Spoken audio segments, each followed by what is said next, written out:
Manever I say ma PENDREAM TV. PENDREAM TV there, I see them yopo. Good morning, Ghana on Metro Television. The show is also live on 94.1 FM.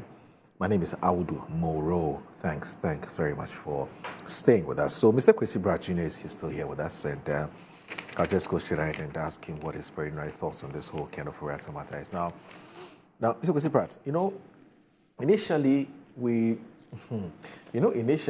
were under the impression that the hearing which was going to be the hearing that was going to happen yesterday had to do with extradition request, whether it was going to be granted or not. In fact, almost all the local media, Ghanaian media, were waiting to hear that. And then the proceeding starts, and then we hear something different, that this apparently has to do with a bail bond request pending the determination of the substantive case, which is whether he should be extradited to Ghana or not. Now, his lawyers make a case why he should be granted a bail bond, and we don't know what grounds or what reasons they gave for making that case for him to be given that bail bond. And but at least we have some information as to why the courts apparently denied that request. So let me just read this extra information to Mr. Kwesi Pratt, and then you can come in. So I'm reading something from Ajo Online that says that former Finance Minister Ken Ofori-Atta has been remanded into the custody of the United States Immigration and Customs Enforcement following a closed-door immigration hearing on Tuesday, January 20, 2026, pending further proceedings on his bail application. Now, the hearing, which was conducted in private at the request of his legal team, focused on a bail application. However, the state attorneys opposed the request, arguing that Mr. Ofori-Atta should not be granted bail because Ghana has submitted an extradition request for him. Now, in his ruling, Judge David A. Gardy declined to make an immediate determination on the extradition claim, noting that no documentary evidence had been presented to support the assertion. The court cannot act on assertions without proof. The judge indicated directing the federal government to file any evidence of an extradition request on or before February 19, 2026. The case has been adjourned to Thursday, April 27 at 1 p.m. when the tribunal is expected to hear both the bail application and any documents the government may submit. Until then, Mr. Ofori-Atta will remain in ICE detention for the next 97 days.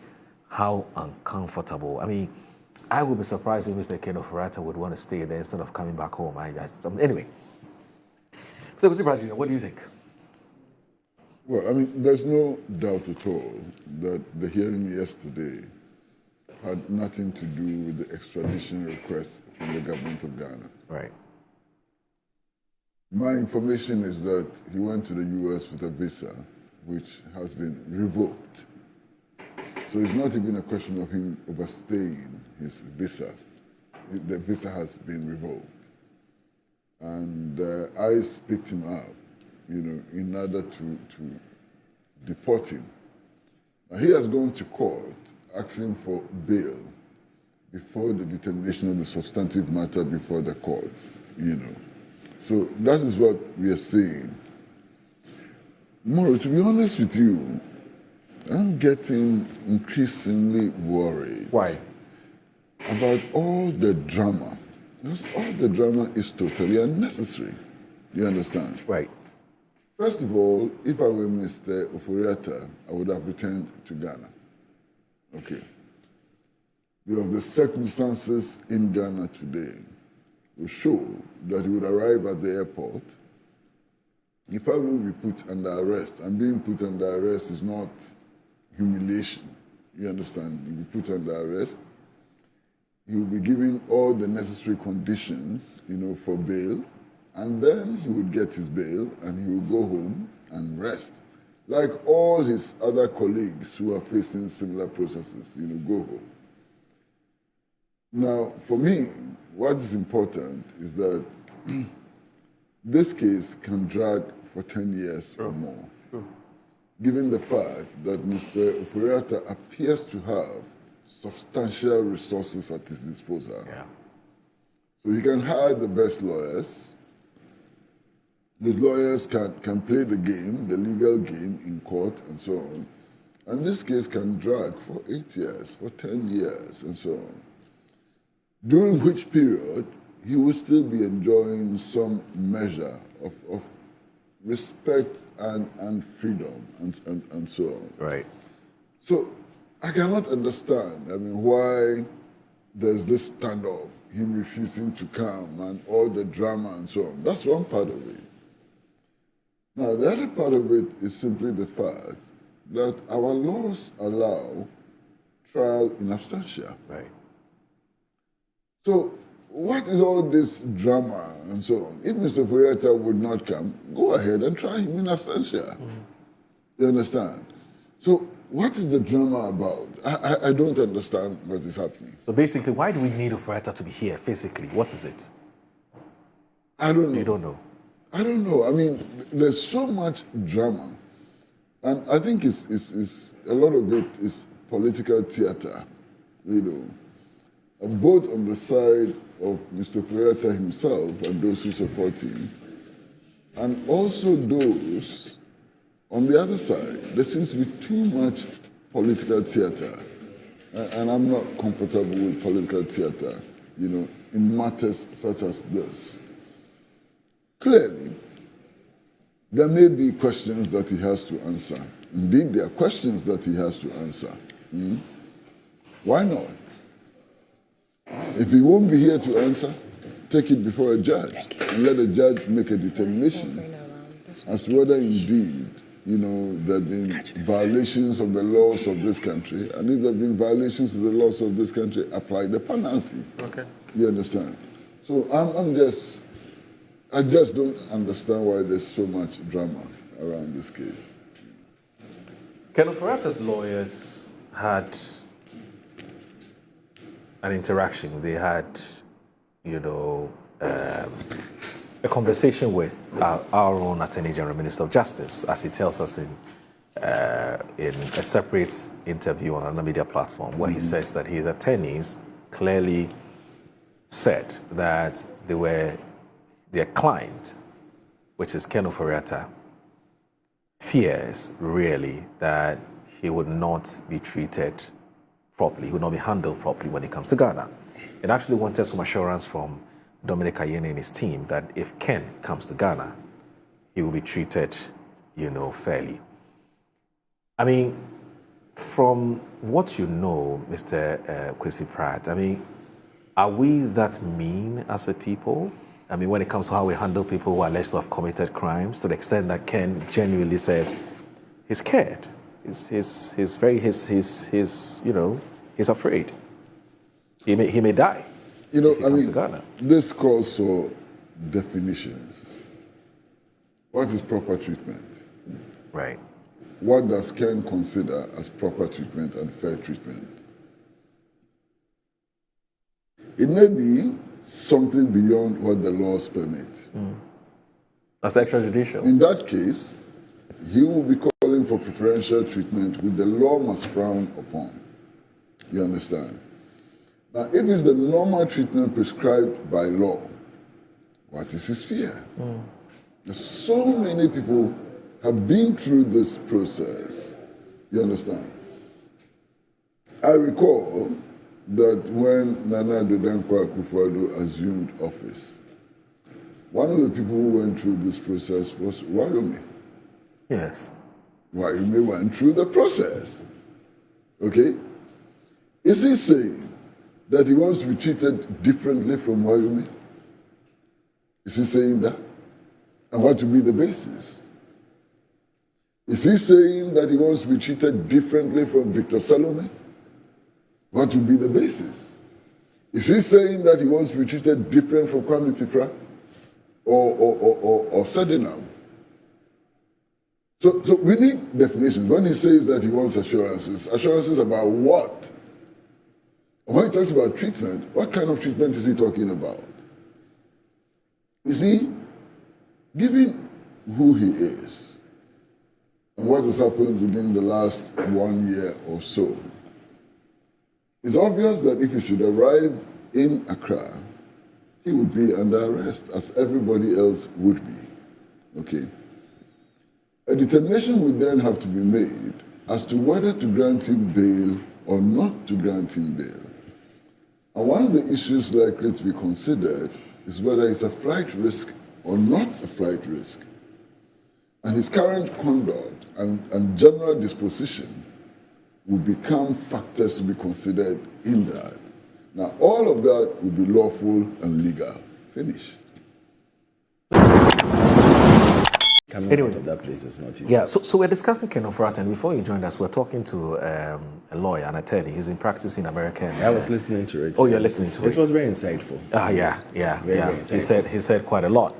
Now, the thing about it is this. First of all, I'll ask you to tell me what your general thoughts are. But there are people who are saying that, look, first of all, we've seen a situation where one of your own, the former finance minister, but the NPP is not really putting up any, as we've seen, I mean, whether rightly or wrongly, any strong defense. You're not coming to his support. I mean, you talk to many of your people, it's like, well, he's on his own. It's a law. Allow the law to take its course. That's one. Two, won't the NPP or won't elements within the NPP encourage Ken Ofori-Atta to come to Ghana and say, look, the more you're staying there, the more you're giving the party a bad name. You're making it look like you're a criminal. You're not a criminal. We believe in you. Come and face, the justice system. And then when you're freed, it helps us. Because if you run away, then this will use it against us. I mean, how do you respond to these two questions whilst you even after telling us what your general thoughts about what happened in court yesterday, about what happened in court yesterday. So, and then the subsequent questions. My general thoughts, and good morning to everyone, to Kwesi. I haven't seen him in a long while. In a while, yeah. When I'm coming, he's always traveling or something, so I don't get him around. Always traveling. Yeah, you're always traveling on a Wednesday.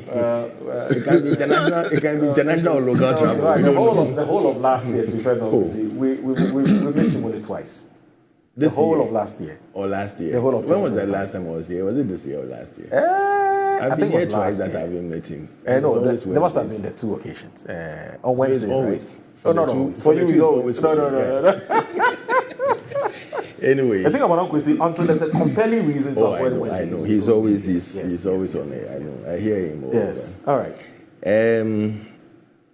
Two things that came, in fact, the most important thing that came to mind. Okay. It seems in Ghana, I'll narrate to Ghana and to us as a people, we are always in a rush to see someone come down, to see someone being pinned down, to see someone being named and shamed.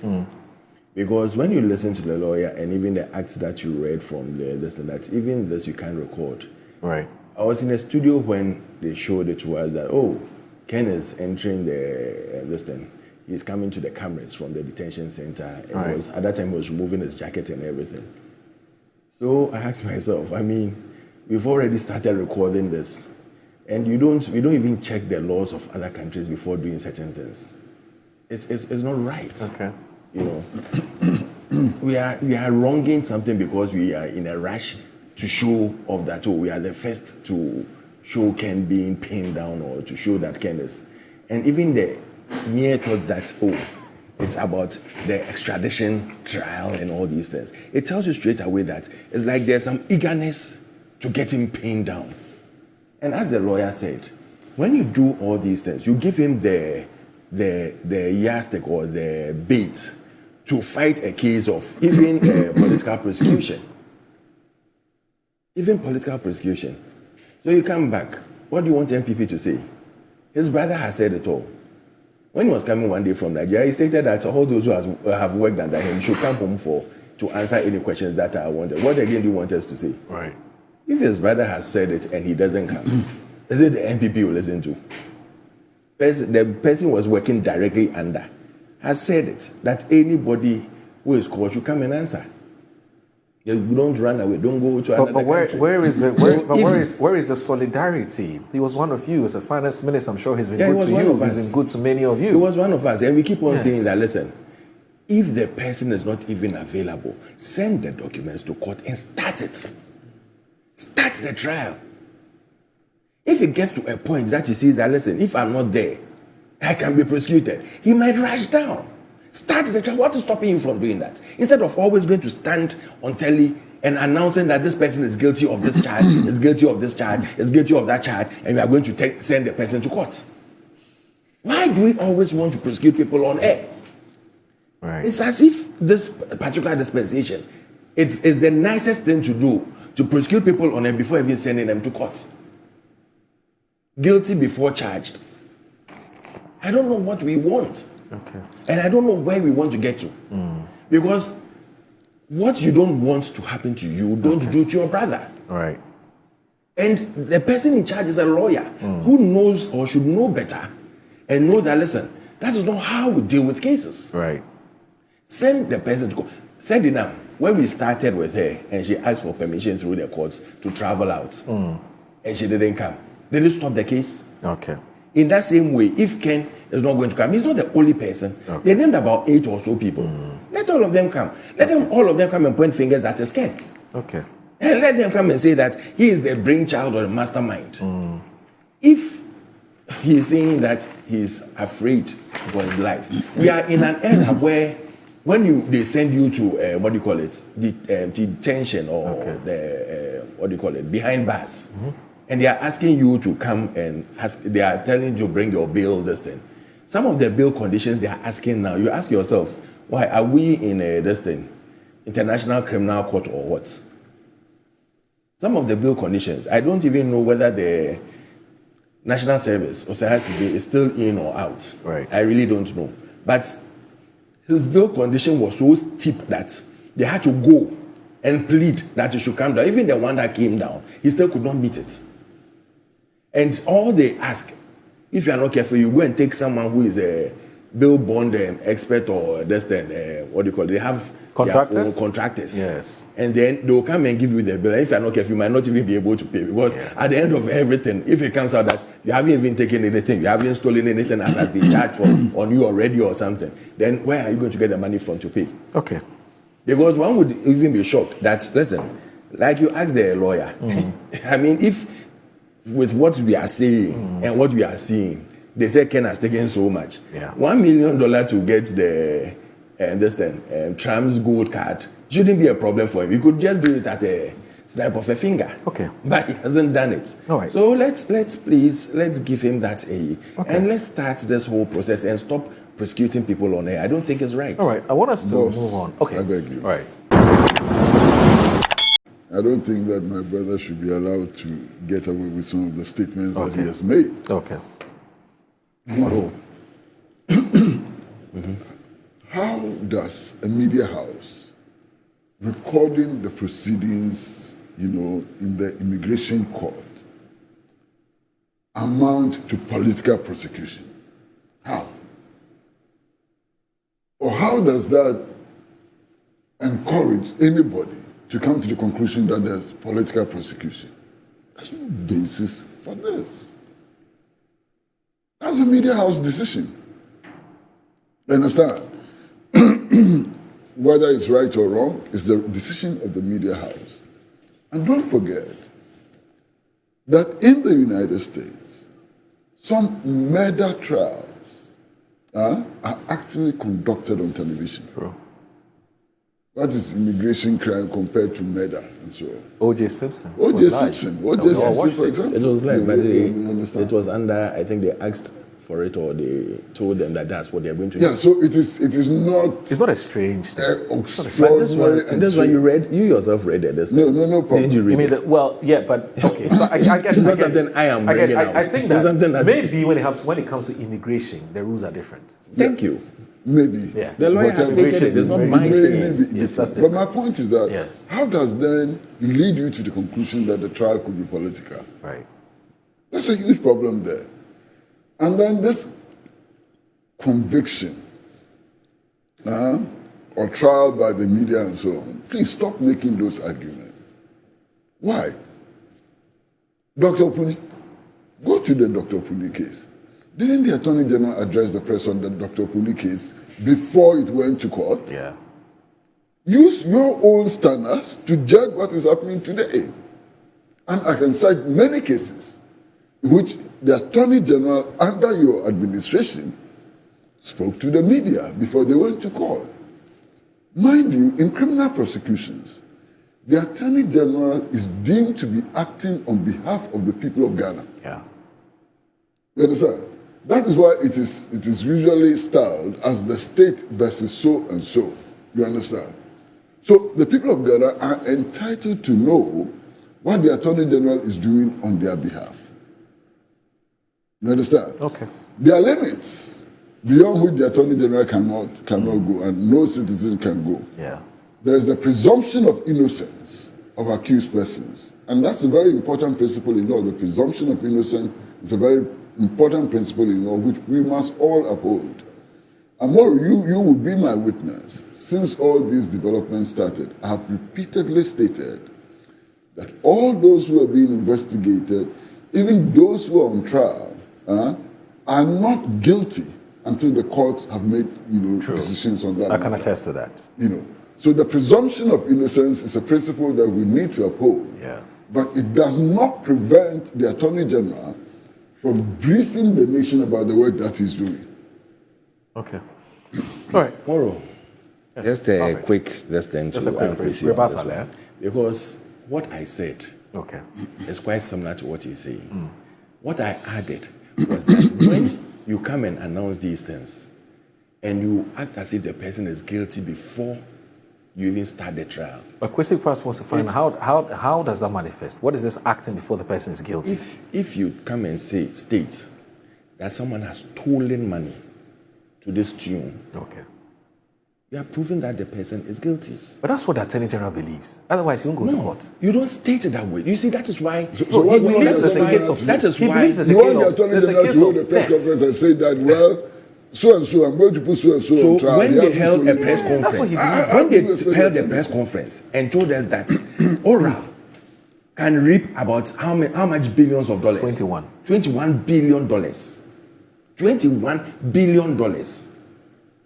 After all the shenanigans that went on, and they made us believe that even the $3 billion that we went to IMF to get is far below what they can retrieve. It's far below what they can retrieve from people. Then they come and now tell us that the oral information was hollow. Yes, I get that. But please, but this were with all due respect, laymen talking. I mean, Ablakwa is not a lawyer. And in that same way, I don't see. He's not a lawyer. I don't see. Listen. Oh, he's a lawyer. He's a lawyer. Okay. I don't see the Attorney General as a layman. The point I'm trying to make is this: you are giving after all this announcement, you tell us that Ofori-Atta should come, but you are not going to treat him shabbily. Yeah. It's like telling me that giving what do you call it, toffee, this lollipop to a child and saying that tell me the truth, don't worry, I won't do anything to you. So you take this lollipop and tell me the truth. You think the person will feel safe? That you put it in your own context and say that I won't treat you shabbily. Ofori-Atta is one of the best criminal lawyers we have in town. He was actually a law lecturer. He was a law lecturer, yeah. And with his background in the police, I'm sure he's able to, once you've went there, you're able to catch some but he's actually a trained lawyer, Yeah.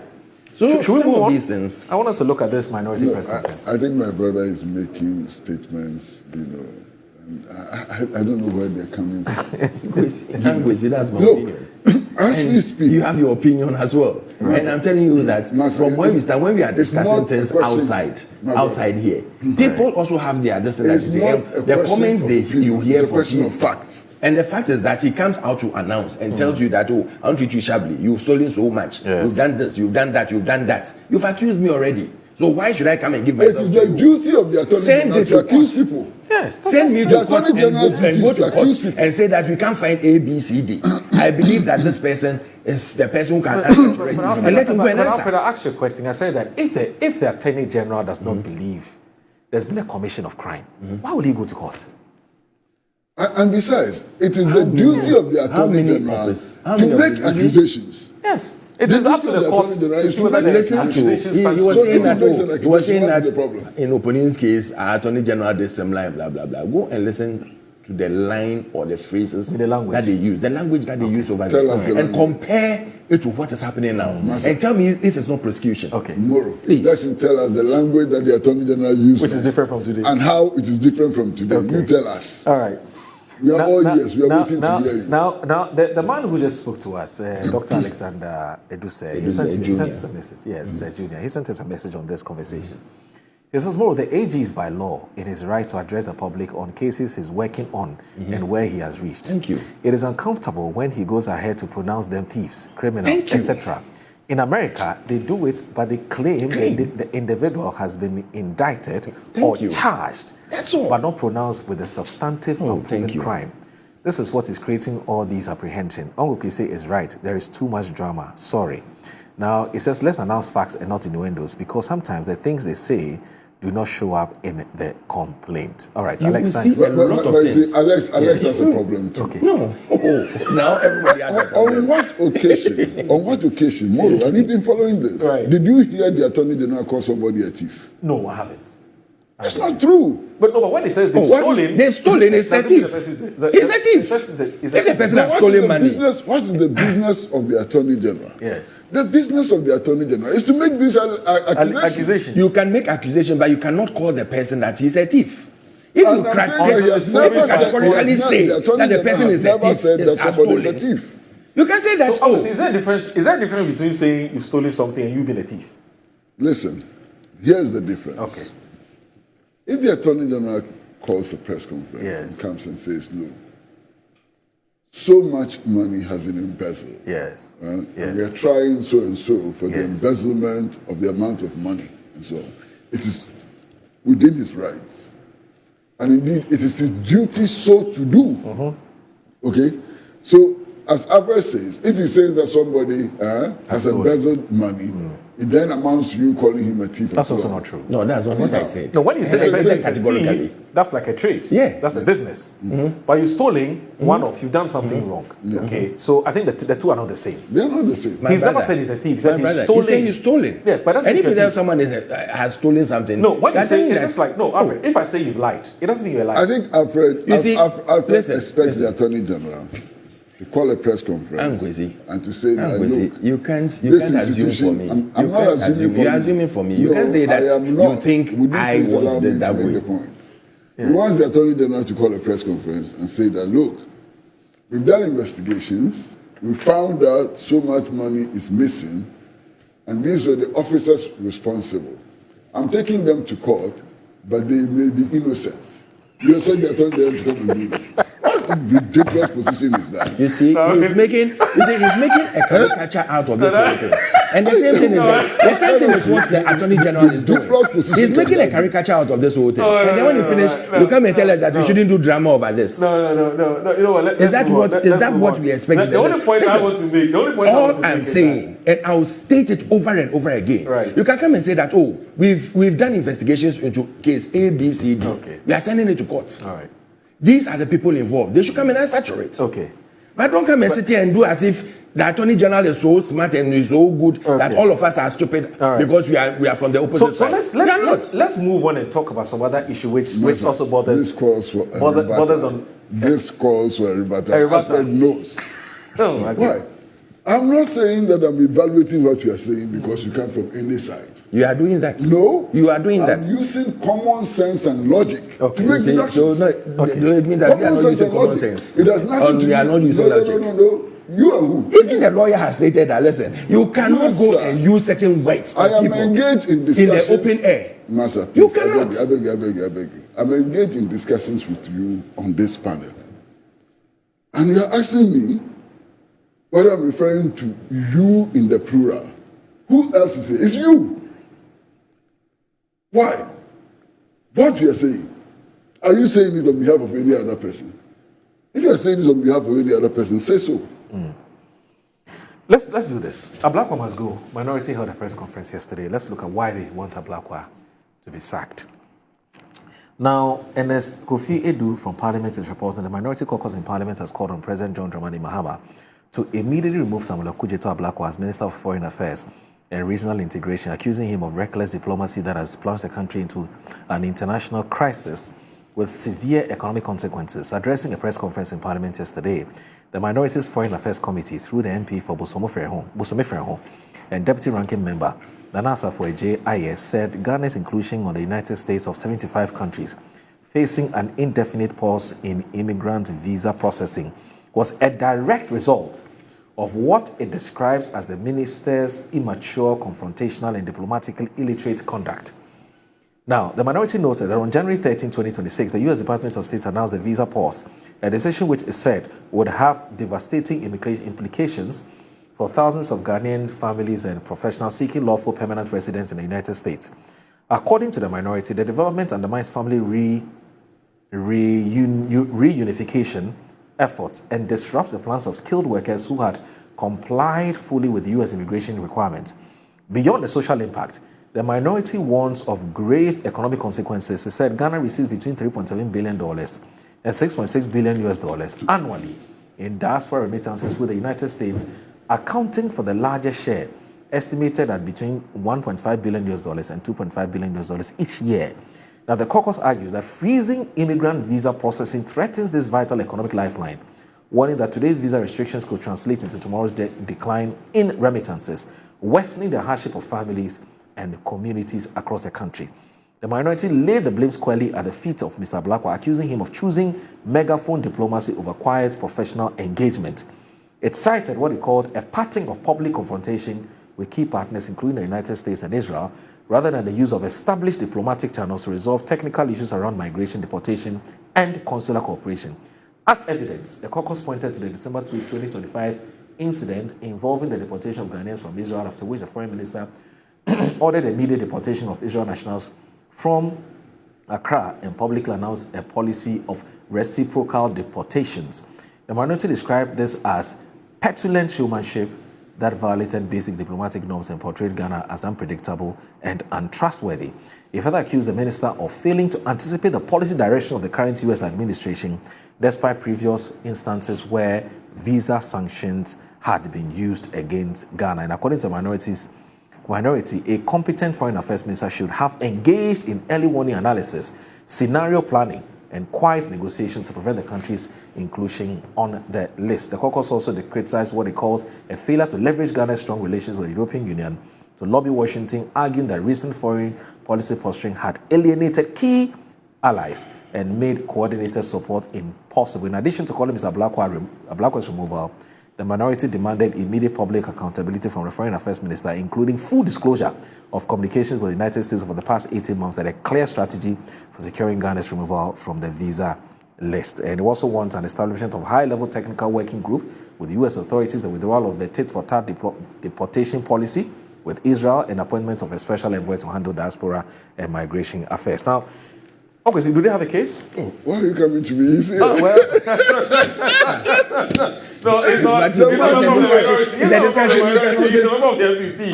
All right, so but he can also talk about it. No, so Alfred has been calling himself we, the whole morning. Continue with your we. We as in LPP. Yeah. Not necessarily. Why do we? So Kwesi doesn't want to be on an attacking mood this morning. No, I'm not. No, that's what you are doing now. No, but Alfred. Masa, to be honest with you, Okay. I have read the statement several times over. Okay. And I listened to you when we were reading it from the newspaper. Right. I don't understand it. Okay? And that is why I think that this discussion will be held if Alfred will shed more light on it. What are they complaining about? Because I don't get it.